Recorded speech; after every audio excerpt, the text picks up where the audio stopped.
Hey everyone, it's Neil Rockine. Welcome to another episode of Killer Cross-Examination podcast that can be found on all platforms: Apple, Spotify, Google Podcasts, YouTube, you name it. How did I get here?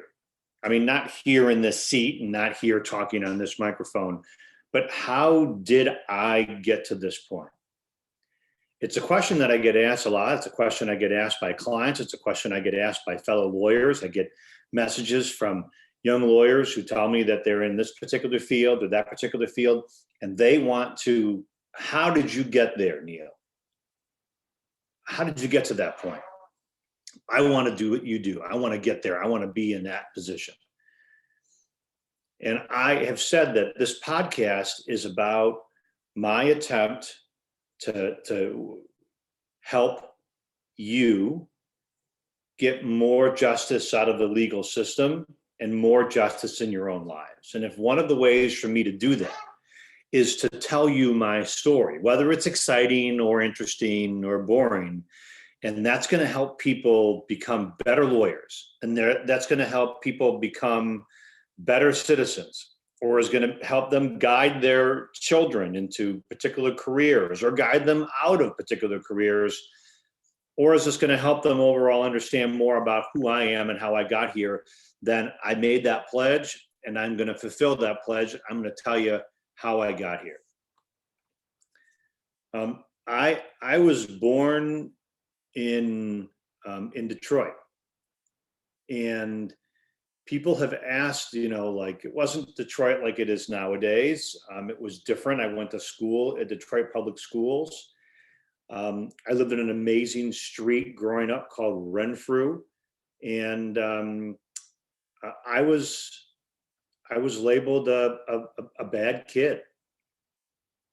I tell this story about the fact that I didn't learn to write. I have the worst handwriting imaginable. People ask me about my handwriting. They tell me I can't read your handwriting. They make fun of me for my handwriting. They still to this day don't. Right? They're blown away at how bad my handwriting is. And it's not because I never wanted to learn how to write cursive.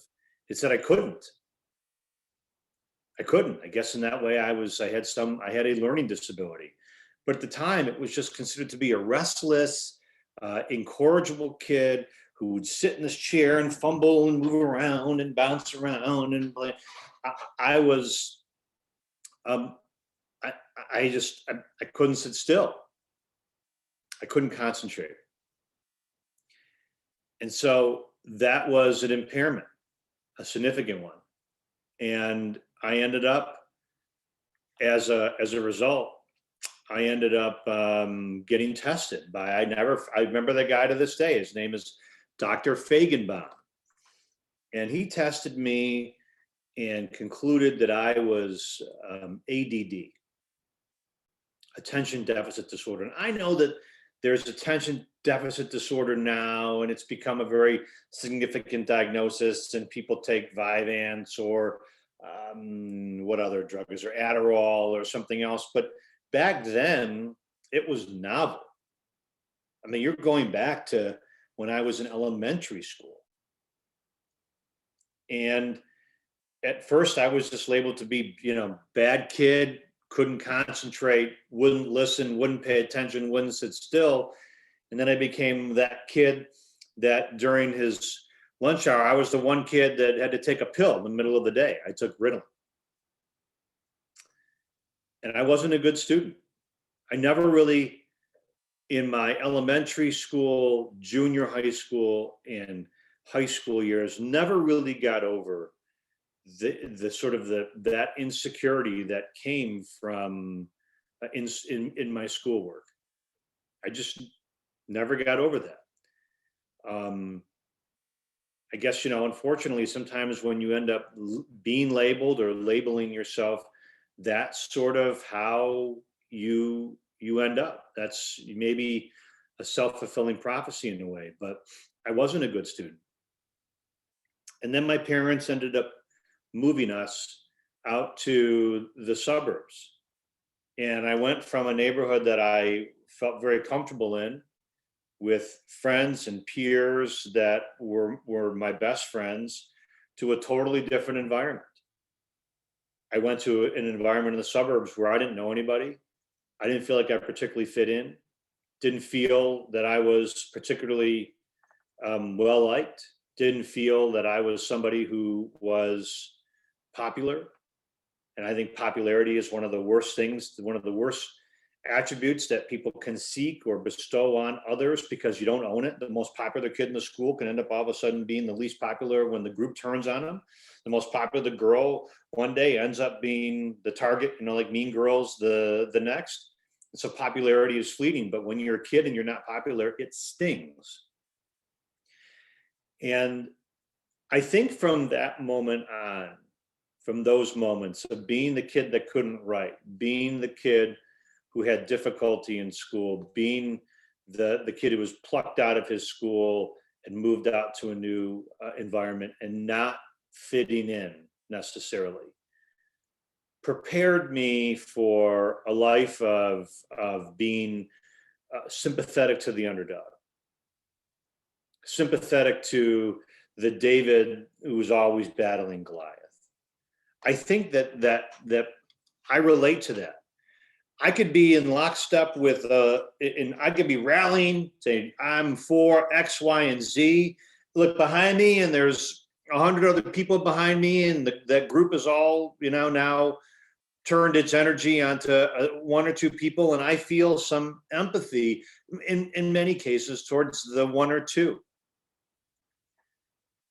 I think that prepared me for a life of being sympathetic and empathetic towards the little guy, towards the person who was the castaway, the cast out, the disregarded. I think it prepared me for a life of not feeling like I had to fit in. I've often said that criminal defense lawyers are not part of the system. We are not system components or system parts, and anybody who tells you that we are a part of the system it totally mistakes what our purpose is. The purpose is not for us to be part of the system. Systems are supposed to work efficiently, and it's our goal as lawyers, as defense lawyers, to disrupt the system. It's our job to bring out the system's inefficiency, to bring out the system to be a wrench in the works, not to be a gear, not to be a well-working gear that just like a Swiss watch, it just kind of works perfectly. We're supposed to be the thing that goes, get thrown in there and goes,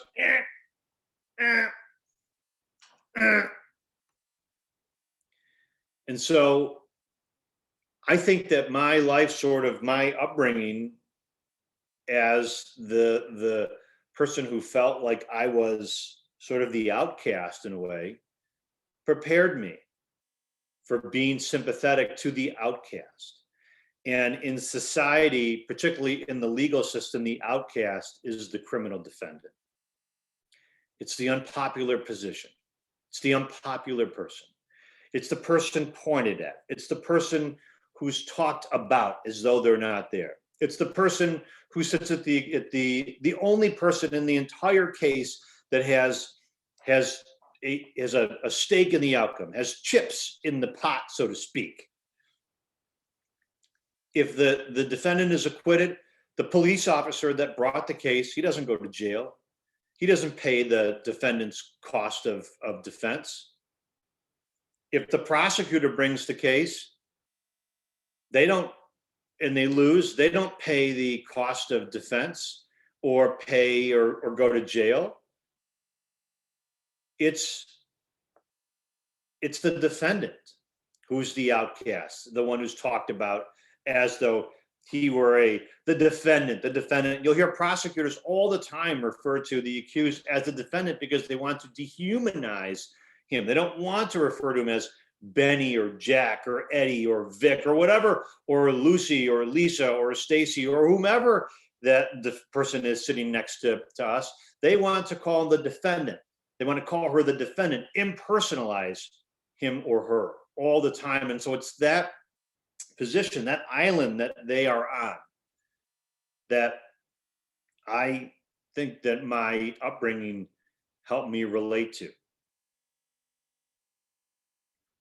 I am also the proud grandson of Holocaust survivors.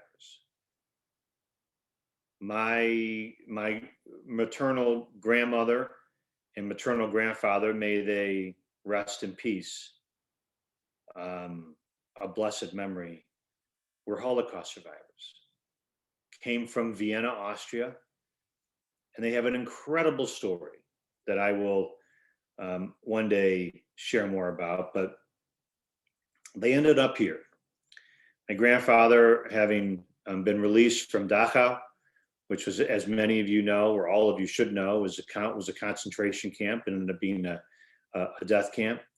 My grandmother was an aristocrat in Vienna when she was growing up, and her father basically gave up everything to get her and my great uncle, as the story has been told to me, over to the United States. And they were completely uprooted in their lives as younger people. Ended up in New York City and then ended up together, and the rest is an incredible love story. But the look in my grandmother's eyes, she had a look. And I'm not talking about the look of somebody that, you know, that the grandma that's always got like the funny comment or that is always the sassy one. I had a booby like that, called her booby. That was, I'll tell another story about her one day. But my grandmother, my mother's mother, didn't have that. She wasn't sassy. She was loving. She was loving, nurturing. And but she always had a little bit of a look in her eye, a little bit of fear in her eye, in her gaze. And my grandfather was stripped of his credentials. He had made it through almost all the way through medical school in Austria, and then was prevented from finishing medical school because he was a Jew. Had to leave the country in Europe ultimately. Thank goodness he did, to get away from the Nazis and Dachau, and what would have probably been certain death if he hadn't gotten out and made it to the United States. And when he attempted to get credit for the time here in the United States, when he attempted to get credit for his education that he had completed back in Vienna, being so close to being a medical doctor, the story is a very short amount of time, maybe a semester or something away from having finished his studies, as I understand it. He wasn't given any credit for any of those studies. He was rejected because he was a Jew, because there were quotas on the number of Jews that they would let into medical schools, and because they wouldn't give him any credit. And he had to go about figuring out his life and his future in a different way. He did in public health, but not getting any of the credit. And so in a way, that outcast, that being the little guy, being the lone sort of person against the one man or one woman against the storm, being targeted, being victimized, being powerless or nearly powerless, and having the entire weight of the system in opposition to you is in my blood. Maybe I didn't always identify it there, but it was there. Maybe it lay dormant in me for a while because I felt the the loneliness, or the feeling of someone being, like I said, an outcast, or being somebody who was not accepted. But at one point in life, when I began to sense my abilities, my power, my strength, my physical strength, my mental strength, my oratory skills, my passion, my ability for storytelling, and my ability to take what people say and to figure out whether it's truthful or not, and to break it down and tear it apart and shred it. When I got my power, when I sensed it, when I felt it, that innate part of me that was always the victim, that had victim in his blood, that had outcast and singled out in his blood, that part of me came to life. I realized at some point that that's part of my genetic makeup. Brown eyes or hazel eyes or whatever eye color, I think they're hazel technically, and dark hair. And in my genetic code is the predisposition to feel sympathy and empathy for the person who is the David compared to the Goliath, the weaponless soldier against the arsenal of tanks and artillery,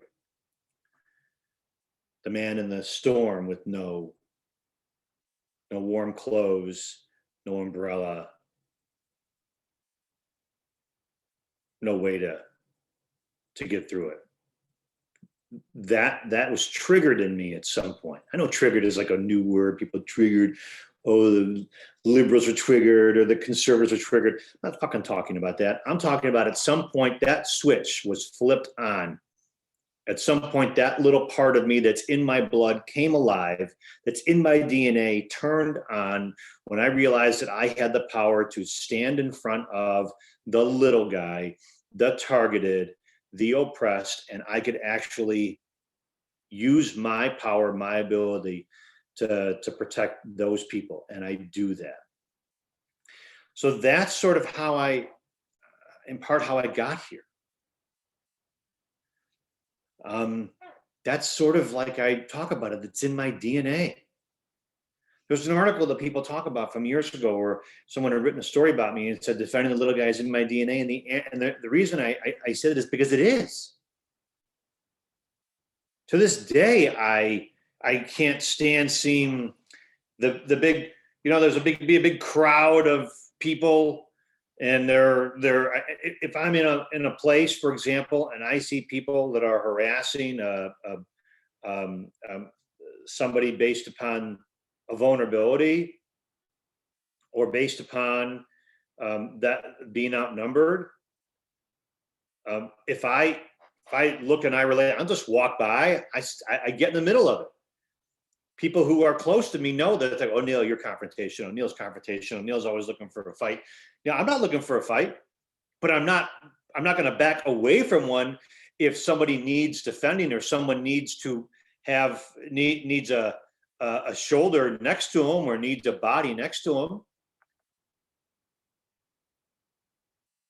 It's what's motivated me for part of my life. I probably couldn't verbalize this. It took me a long time to sort of get to the point where I could verbalize all this and explain it. So can you get to the point where you defend people in court? It's not, you can. Should you know your lawyer's story, how they got to this point in their life? Probably.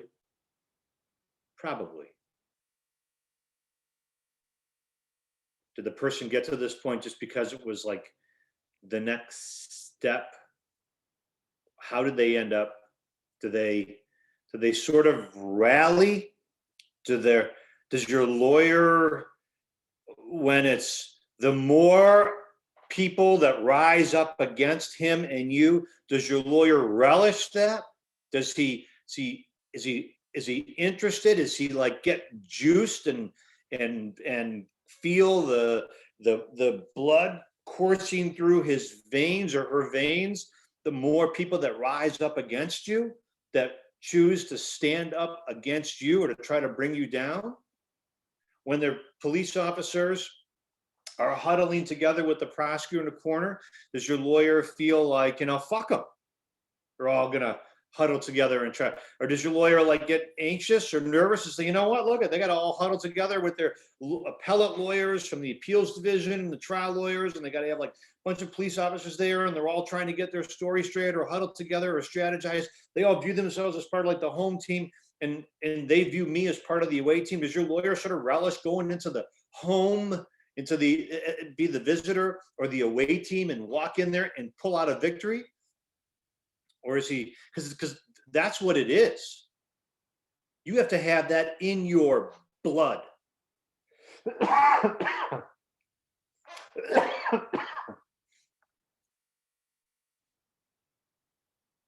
People want to know how I got here. That's how I got here. My passion was forged in fire. I had to defend myself when I was younger. I had to defend myself when later in, as I realized that I was sort of alone in a lot of ways. I had to defend myself, and I always desired the ability to defend my grandparents. I wish that I had been physically able to protect them when they were being targeted.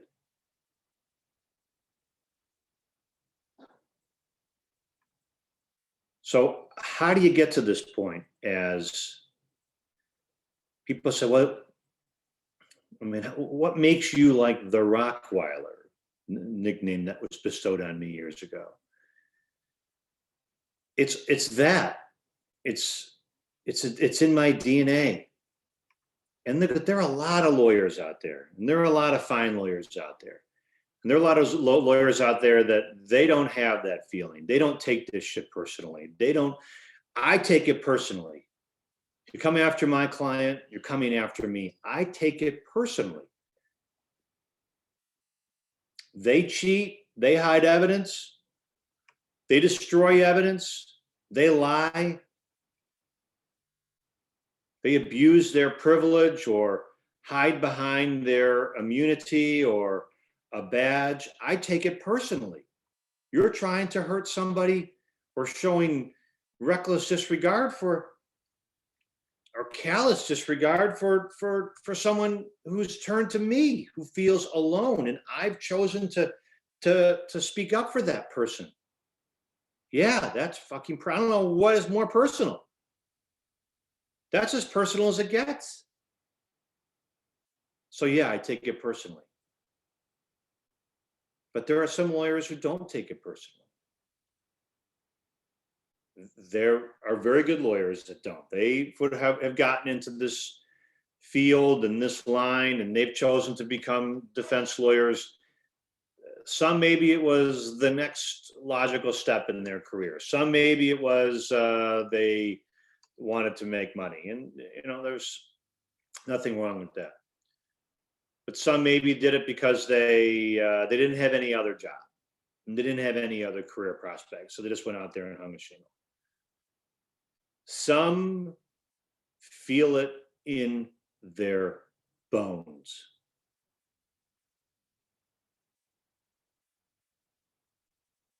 So yet, we're each made differently, we're each brought up differently, we're each developed differently. Each of us ends up in a different place, a different way of getting there.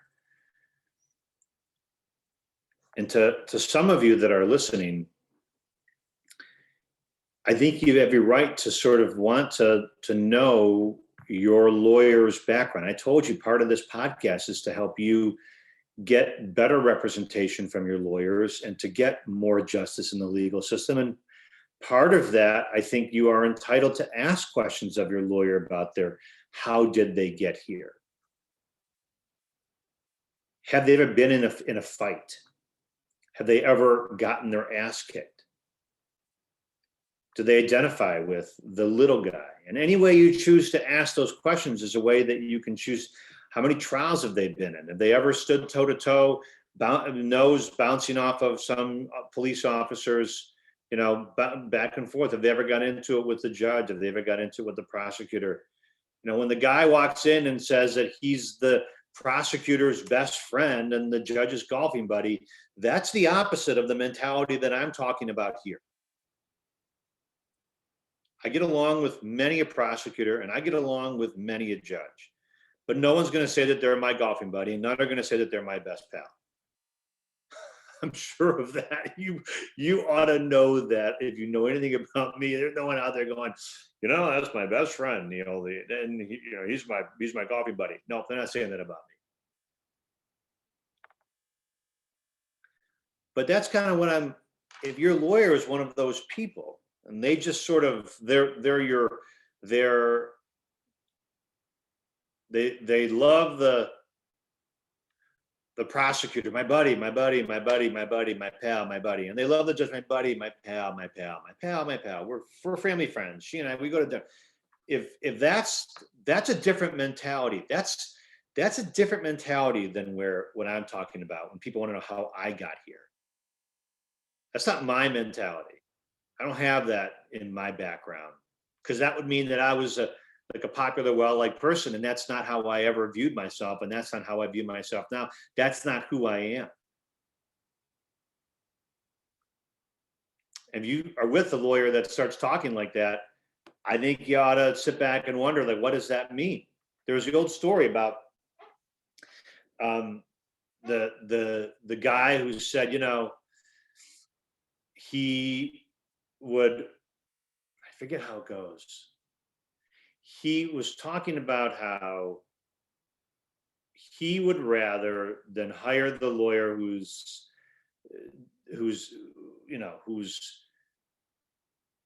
golfing buddy was the judge, or who's best friends with the prosecutor or something like that.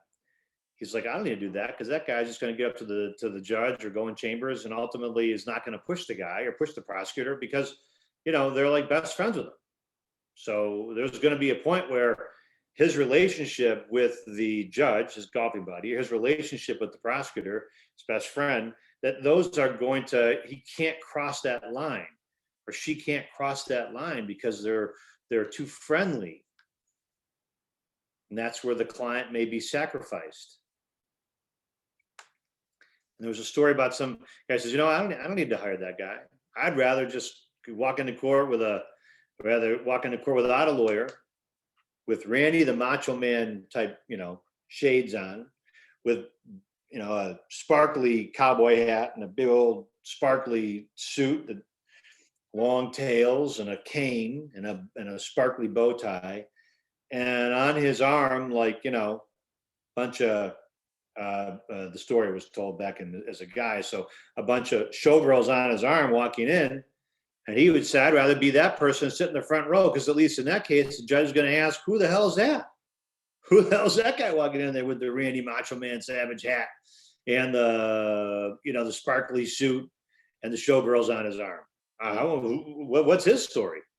At least this story went you'd be better off being that than going in there with the lawyer whose golfing buddies are best friends with the powers that be. That person doesn't have victim in their blood. They don't have an affinity to David versus Goliath. That person doesn't have the feeling that person wants to be a member of the club. That person wants to be in the system. And if that's who you are and that's what you're about, that's totally fine. That's fine. Just know that those are that's where you come from. Or if you feel that way and you don't want to be that way, then you have to fight through that. And then you may have to purposely choose the most downtrodden, and purposely decide that you want to reshape who you are and figure out the stories that that clients have and relate to them. And if you are that person, I'm best friends with this one and best friends with that one, and you don't want to be that person, I don't think you're stuck with being that type of lawyer or that type of person. You can choose to say, I'm never going to mention it. I'm never going to tell another prospective client that I'm best friends with the judge or best friends with the prosecutor. I'm prepared to tell my best friend, the judge, and my golfing buddy, the prosecutor. I'm prepared to tell them that, you know what? We've got a relationship, but our relationship stops here because of my client. So please don't think that because we have that relationship that I'm going to somehow not push as hard as I can for my client. And if along the way you get mad, that's because you're not separating our out of court relationship with our in court relationship. But if you're that type of person, you need to know it. You need to identify that. If you have that personality, then you have to identify that about yourself, or you have to just own it and decide that that's the kind of lawyer that you want to be. But that's not the sort of person that I was growing up. It's not easy to talk about these things about, like, your childhood. It's not easy to talk about not being popular or well-liked or being sort of the outcast. I have memories to this day of some of the rejections that I felt when I was in junior high school and high school. To this day, I still look back and I can think of some of the people who hurt me. Some of whom I guess I'm friendly with now in a way. Not real, but we're acquaintances. We're friendly. We're in the same community. But boy, I think about a couple of them in particular saying things to me back then, and it teleports me right back in time. The hurt, that feeling of rejection, it's still here. That feeling of being not the popular guy.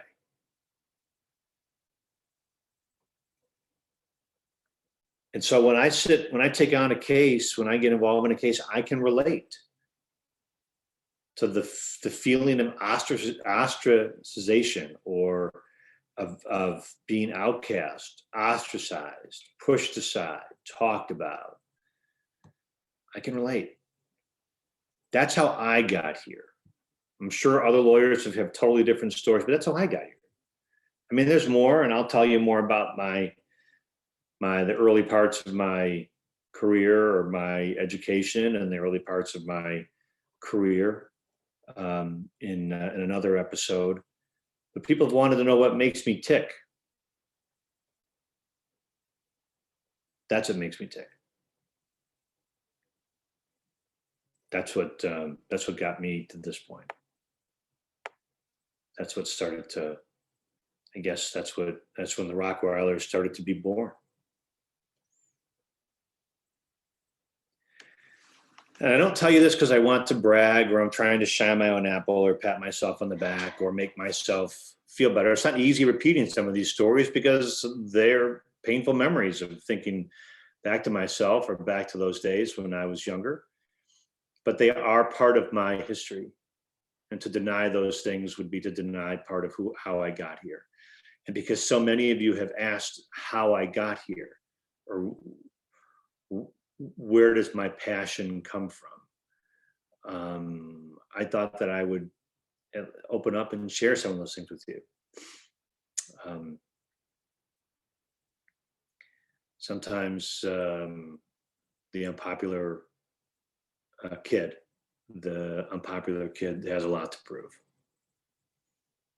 and has a bit of a chip on his shoulder. So I guess in a way that's me. Fucking chip right there. And because I have that chip on my shoulder, every time one of my clients goes through that, I'm like standing behind him or her, or in front of him or her. And I can relate. I always said that this podcast was going to be about me opening up to you and me helping you get more justice from your lawyers, more justice in the courtroom, and more justice in your own lives. And in some ways, I hope that it has. For parents out there whose children are maybe ADHD or ADD or are struggling, look, I want you to know that there's hope. Don't give up. There's hope for them. They may be able to, as I did, turn that ADD or ADHD, that lack of filter, that into transform that into utilize that in the way that I do, with some of the skills that I use in court, and in my storytelling and in my ability to analyze cases. I don't really. So there's hope. And I will tell you that if you've made it this far in the podcast and you have a child who's ADD or ADHD and you want to reach out because you want some encouragement or you want to know more about my story, feel free to do that. Okay. I want you to be able to reach out and to have some hope. Other parents I know who've gone through issues with their kids who were ADD or ADHD or attention deficit or hyperactive or whatever else, at times did reach out to me and have talked to me. And so I want you to be able to do that. I want you to have that as a resource to be able to reach out to me. And you can reach out to me. There's lots of ways to do it. You can reach out. I'm Neil@brockheinlaw.com. You can reach out on our Facebook page, on the Killer Cross-Examination Facebook page, just like it sounds, Facebook, and then just, search for Killer Cross-Examination. And we've got a page. You can find us on our website. We've got emails and contact forms, and you can find us, our law firm, and you can reach out to me and ask. Tell me your story, and I'll see if I can give you some direction, or if nothing else, just give you some hope. And if you're someone who has ADD or ADHD and you feel like you want to be able to reach out, feel free to do that too. Same way, same thing, same opportunity. If you're a young lawyer and you want to get a better idea of whether your background sort of matches mine or comes close to mine, I shared that story with you, and I hope that in a way, my telling you my story has helped you sort of maybe get more in touch with your feelings about where you are in your life and in your career, one way or the other. Maybe it helped you realize that this is the path you should be on. Maybe it helped you realize that maybe there's another line of work that maybe is better suited to you. Leave the red meat, going after and eating red meat, for guys like me. I don't know. But I told you the idea was to help you get more justice in your own lives and more justice in the courtroom. And I meant it. And I thought, because so many of you asked, how did I get here? How did the Rottweiler come to be? How did I get to this point? And people were asking about my background as a child and as a youth. I thought maybe these stories could help you learn more about yourselves and maybe learn more about your lawyer. Hey, this is Neil Rockhind. This has been another episode of Killer Cross-Examination. You want to find us? We're all over the place. We're easy to find. Apple Podcasts, Spotify, Google Podcasts, on the internet at killercrossexamination.com, on YouTube. We're here to stay, and we're here for you.